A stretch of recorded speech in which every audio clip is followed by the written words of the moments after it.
Kuya Kebs, nagsalita na sa inilabas na kanta ni Apex. Sa pag-release ni Apex ng kanta niyang Tuldok, ay samot-saring komento nga ang natanggap nito sa mga taga-suporta at mga kasama niya sa industriya ng flip-top. Sa kantang to ay hindi niya naman tinira ang flip-top at si Sir Arik. Tamang nag-share lang siya ng kanyang naging journey at kung ano nga ba ang naging kaganapan sa anniversary ng flip-top. Inamin naman ni Apex dito na hindi talaga siya invited sa event. Driver si Luns kaya di nakasabay. Sumama ko kay Zaki sa grabay sumakay. Kahit di imbitado pumunta pa sa Y para personal mag-sorry at makipagkamay. Pero pumunta pa rin siya kasi gusto niya sana mga musta at makipag-ayos kay Enigma. Na lang hinarap niya ako, gusto kong mga musta. Kahit di nabigyan ng laban ay wala akong pake. Basta matapos yung gabi na maayos kami. Pero hindi nga ito nangyari dahil sinabi niya na pinapaalis din siya kasi nagagalit si Enigma sa kanya. Hinintay ko siya, baka lang na traffic, pati si Luns wala pa. Ba naman yan awit, tinawag na bantay, si Enigma daw nagalit. At ang sabi sa akin, pinapaalis ka ni Arik. Dahil nga dito ay nagpost si Kuya Kebs. Kung hindi kayo pamilyar, ay isa siya sa pillars kung bakit mayroon tayong napapanood na flip-top. Siya nga ang videographer at editor ng mga video na ina-upload ng flip-top. Dito ay sinabi niya na, sige nga, invite mo sa birthday party mo yung mga taong may atraso sa'yo. Pero agad-agad naman nag-comment sa post na ito si Apex. At sabi, Kuya Kebs, wala akong problema sa'yo. Ilang beses na ako nag-reach out sa kanya pertaining to kay Arik. Hindi na para i-post pa yung screenshot, pero nire-respeto ko yung nararamdaman mo. Salamat palagi. Sa post na ito ay dinubog nga ng question at iba't ibang komento si Kuya Kebs. At yung iba pa ay sinabihan siya na ayan na ang pet ni Arik.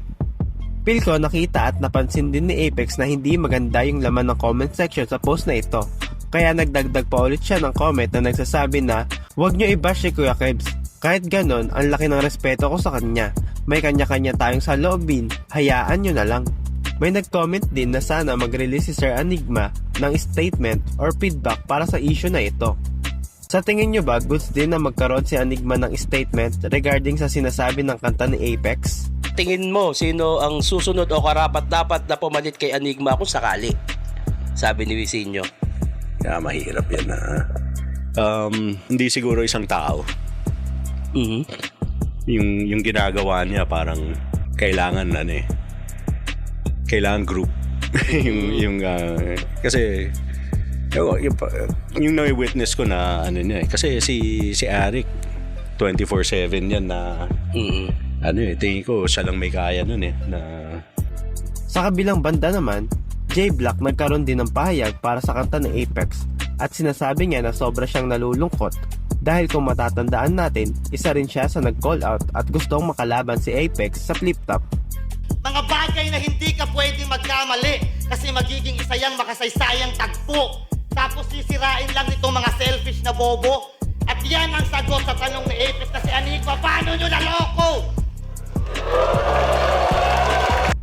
Sa post niya na ito ay nilinaw niya na hindi naman porket kinall out niya si Apex ay magkaaway o magkagalit sila.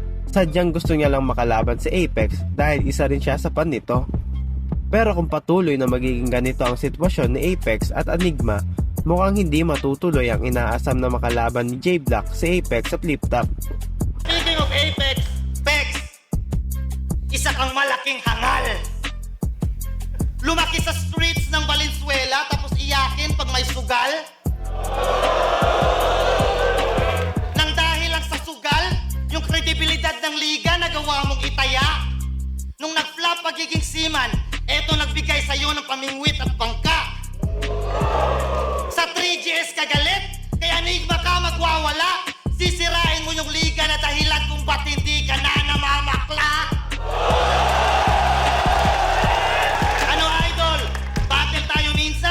Panigurado walang susugal sa akin nun. At wala akong mga tropang ganto na magkokontrol ng sitwasyon. Kung saan at kailan, ikaw na bahala magdesisyon. Di ba champion ka sa lahat ng liga? Hindi lang ikaw ang ganon. Kayo mga boss, sa tingin nyo ba ay may pag-asa pang makabalik at maayos ni Apex ang relasyon niya kay Enigma at sa flip-top? Comment down below lang mga boss. At huwag yung kakalimutan na mag-subscribe sa ating channel para updated kayo sa i-upload nating video.